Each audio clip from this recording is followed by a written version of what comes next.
Welcome back to another edition of our Coaching Network podcast. I am FootballScoop.com's John Brice. Really excited to be joined today by Air Force Academy head coach Troy Calhoun in the midst of just a remarkable season. Very busy man. Coach Calhoun, thanks so much for taking time out to visit with us. Absolutely. And thank you, John, for how much you do for our sport. Oh, you're very kind to say that. I figured out a long time ago I wasn't good enough to keep playing very long, and probably didn't have it to coach. So why not write about the sport and talk about the sport? So I'm blessed to be tangentially involved in football and specifically college football. Yours is a career arc that's remarkable. You're the first Academy graduate, I believe, to become head coach. You also have spent several years in the NFL, and now you're on one of the most sustained runs of excellence in the history of any of the academies, but specifically at Air Force Academy. How would you describe the journey that you've been on, and what are some of the moments that really stand out to you along that path? Yeah, John, you're right. It is a journey. I think just the sheer appreciation that you have for each day, to be able to coach. Certainly felt that way at Ohio University. That's the way each morning that you woke up in Winston-Salem. During the years there in Denver with the Houston Texans, you feel incredibly blessed to work with high quality people and to be a part of institutions or organizations where people cared. They treated people right, but the pride and the way that you wanted to try to see how well you could do your job, it was shared. There was a true team effort that way. Pride, I have to think, is an intrinsic component of what you teach and what is part of the fabric of the Air Force Academy program. How much pride do you take in being specifically at your alma mater? And I think this is already your 11th season as a head coach of at least 8 wins. Just a remarkable stretch of consistent success. Well, I think the real key is, the humility part of it. Just to bluntly, in a forthright and candid way, recognize the difficulties that are involved. And I think in a lot of ways, you probably could not be in a more challenging environment when it comes to coaching. You just look in the current spectrum of college football, when it comes to having at least 5 years, when it involves COVID, 6 years eligibility. We're here. That's not the case. We're still going to lose guys to the portal, yet never bring somebody in. I always liken it a little bit to the NFL, where if there are 31 teams that are able to utilize free agency and there's one that's not, how do you get in there and mix it up with the others? And I don't think that's necessarily a bad thing to recognize those are the realities in which you work. I think every place probably has hurdles, and you just got to try to find some areas that can become strengths for you. But it's no different than what you're doing year to year in terms of a system that you're putting together on defense or offense or whatever that is. You're always changing, and you always got to be able to bend and be flexible that way.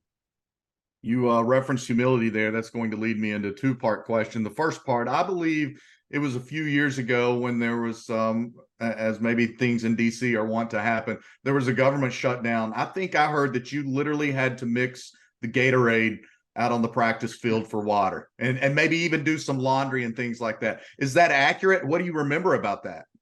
Well, John, where we work, we have a good number of the employees that are across the grounds at the academy, where that is a factor. It almost became a factor again with a near shutdown here right at the end of September, just a few weeks ago. And John, whatever you can do to help your team, you're going to do it. And, as a little bit of that, the foundation of probably the time as an officer or as a cadet, where you just realize you're a part of something bigger than yourself, and how blessed you are when you're around other teammates that are the same way, because that's truly what creates the unity of purpose, the possibilities and the synergy where it can be more than just two when you add 1 + 1 together.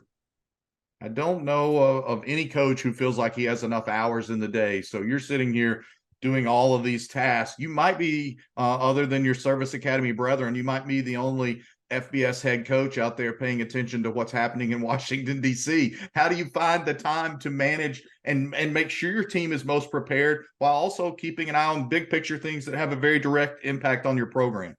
In so many ways, I think certainly during, for about 3 months out of the year in September, October, November, you can't do anything about it. I think how dialed in, how focused you must be on your current team.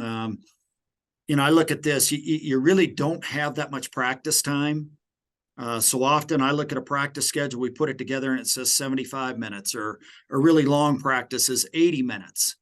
And you don't have your guys later in the evenings. You never, ever have any of them, whether in the weight, you don't see them at all during the mornings. And so, the sheer organization, the efficiency, that's a must. That's part of coaching here at the Air Force Academy.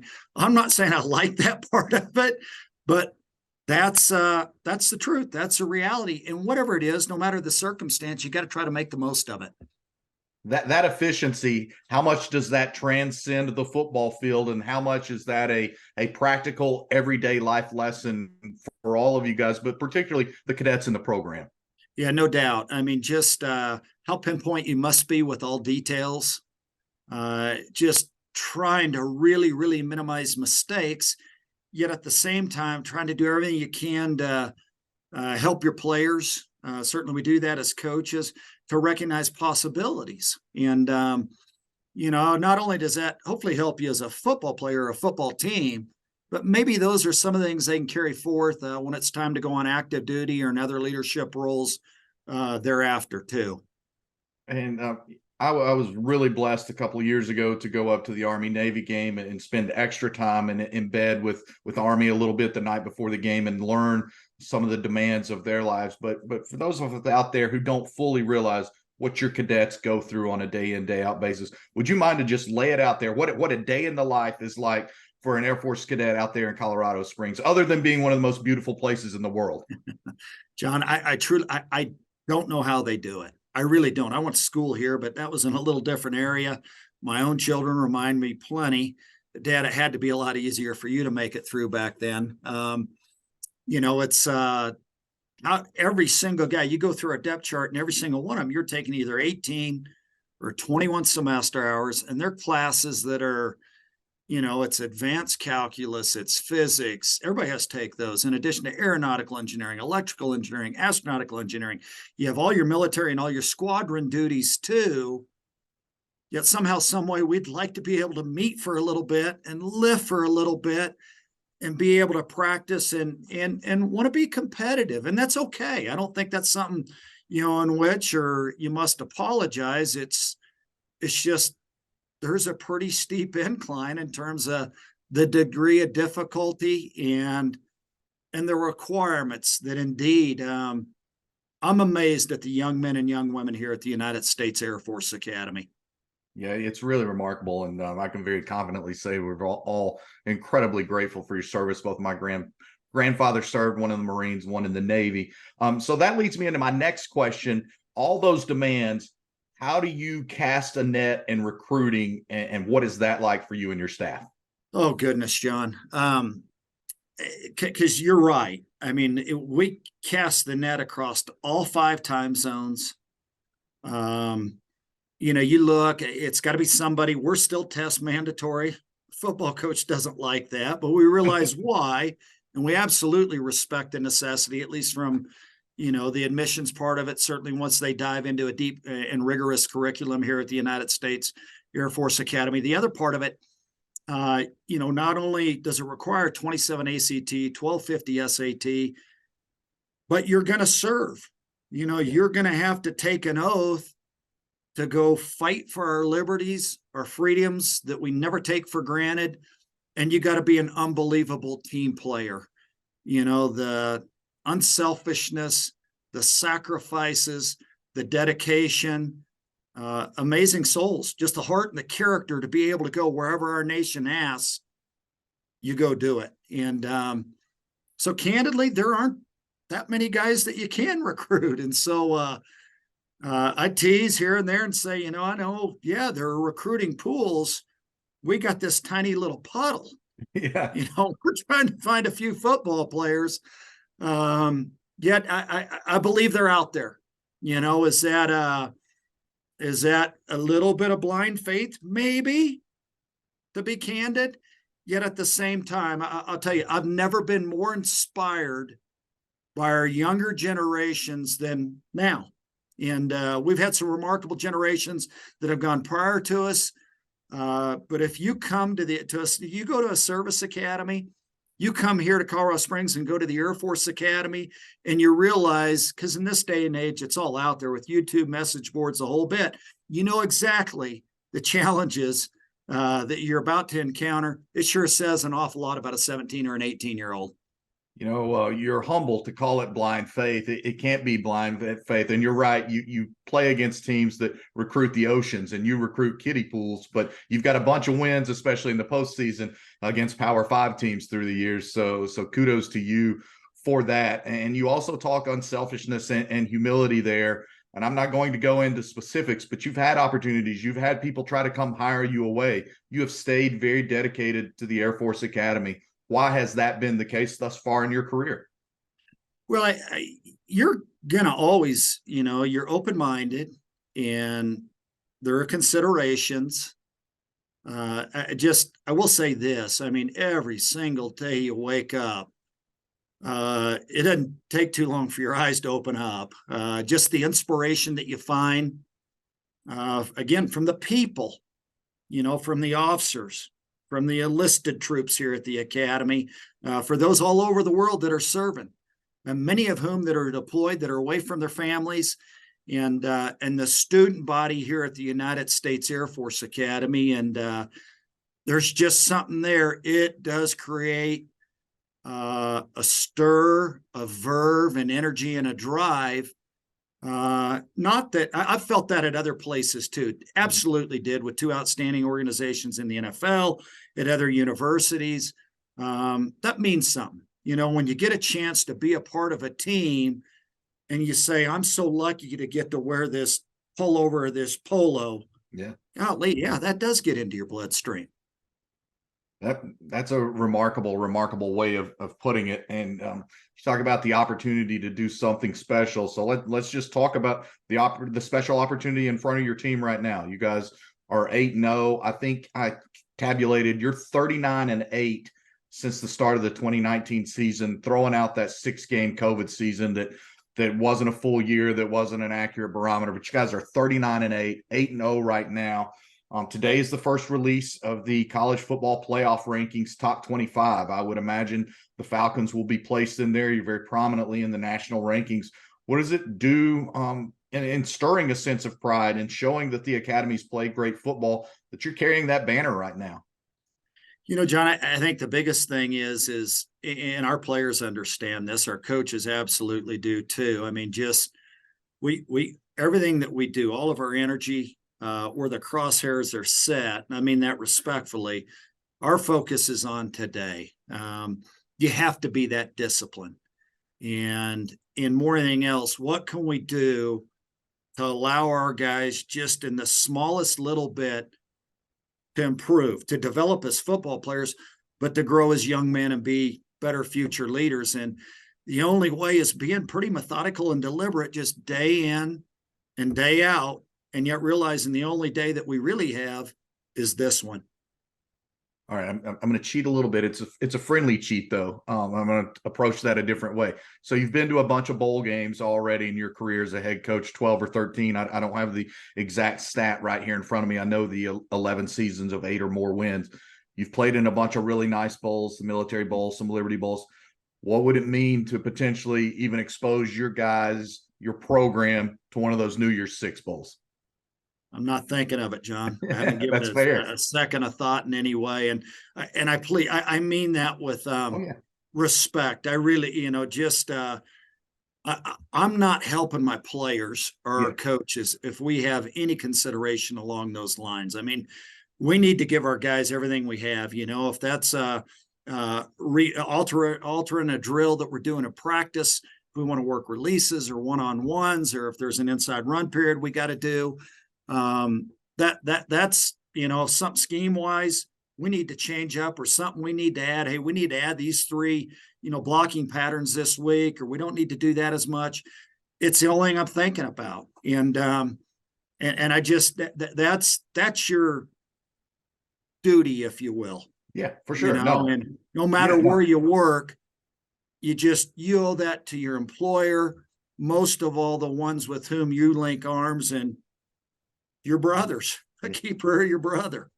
No, makes complete sense. I'm a college football history fanatic. I know those service academies have been in some of those big bowls. I know there are a lot of people out here hoping you guys get that opportunity again. But you referenced something there, the ability to evolve. Marcus Freeman has talked about that a lot this year. I live in South Bend. He's talked about going out of a Wednesday practice and knowing after he leaves that Wednesday practice, he needs to evolve the Thursday practice. I see you nodding your head. How critical is that component, and how much does it help when you learn that and can embrace that and lean into it? John, it's nonstop change. And, my very first day of college, back then we didn't have cell phones, but they would have took it. And they gave me a shorter haircut than I even have now when I came to the Air Force Academy. And I remember it was chaos everywhere, intentionally at that time. You learn many years later. And yet you heard it over and over and over. Flexibility is the key to air power. And leadership wise, it is too. I mean, there's change, and you must evolve. And, and it doesn't hurt, to recognize that really that's an opportunity to grow, to learn. I think the other part is, just how passionate, yet at the same time in a clear-headed way, the thirst, the appetite that you do have to learn. I try to go every single spring. We do spring ball early, try to conclude by about March 15th, March 17th, and then take the next 3 weeks and go visit at least 4 different places. And I have pages upon pages and notes by mid-April that say, what in the world have we been doing? And we got to have this drill. We got to teach special teams differently this way. What we're asking of our punters, not realistic. And, offensively, and we want to be as efficient as you can be in the passing game too, yards per attempt, yards per completion in the running game. Same thing defensively. We want to play more even front. We used to be primarily an odd front team. When can we press? What down a distance? When do we need to be top down? And then all the situational part of football that's real, because it's different. When the ball's first and goal on the 4, it's different from first and 10 out on the 35, and the different areas of the field, time on the clock, use of timeouts. All that. It's what makes this sport so beautiful. There's still so much to learn that it's awesome as a coach when you love making new discoveries. And usually where you learn the most, and I do here at least for certain, you're around really incredibly bright and talented people day in, day out. And I say, you know what, that makes sense. And golly, you're right. Thanks for bringing that to my attention and trying to create as much open dialogue as you possibly can amongst your own staff. That's one of the most insightful answers I've heard all season, not just on this podcast, but anywhere. I love that because it's about continuing to learn. And I try to be mindful of that. And if I ever feel like I'm done learning, then I'm probably in the wrong business. So I respect the heck out of that. Last 2, and then we'll let you go. You've been overwhelmingly gracious with your time. Your coaching tree has sprouted quite a few limbs through the years. I know specifically Clay Hendricks, who's having a phenomenal season at Furman.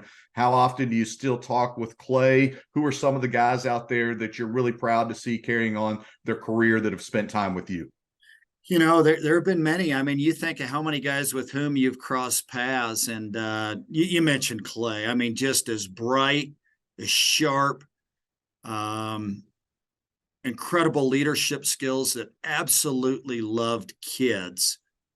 And when I say kids, I don't only mean at the collegiate level, honestly, just players. And, just how much you learn from being, alongside, and not alongside, you learn from guys like Jim Grobe and Mike Shanahan and Gary Kubiak. And I still remember working for the Texans, and we had a offensive quality control coach and a defensive quality control coach. And I thought, these guys are sharp. these guys have a level of stamina when it comes to work ethic that's unparalleled. Well, the guy on the defensive side was a guy named Robert Saleh, and the guy on the offensive side as our QC was Mike McDaniels. And I just thought, these guys are big time talented. And yet again, it's just, there's something to being a really good person, wanting to work with other people and wanting to build a team. And whether that's a fighter squadron in the Air Force, whether that's in corporate America, whether that's in education, or if it's for some kind of philanthropic endeavor, or certainly a football team, it's truly where you better take a moment and make sure you soak in how blessed you are and find the joys in that, even during the struggles, because there are going to be plenty of struggles and adversity too. And you touched on it. This is the last one. You are a leader of men. You are a leader of people. You've proved that through the years. If you weren't a football coach, what would you be doing right now? I'd be coaching, John. It might be a different sport. It might be bad. I mean, honestly, my dad was born in 1941. So this is 2020. He's 82 years old. And I think he's going into year 61 of coaching high school basketball. And how bright-eyed, how, any kind of inbounds play, whether 2 seconds left, whether it's got to go length of the floor, whether it's by the old hash mark. I don't even know if they have those anymore since there's no 5-second count. I'm just in awe how much he studies his sport, his game. That's incredible. Too much insight for one podcast. The remarkable Air Force Academy coach Troy Calhoun. I'm John Brice of Football Scoop. This has been our latest Our Coaching Network podcast. Coach, thanks so much. Best of luck the rest of the way. Really appreciate it, John. Yes, sir.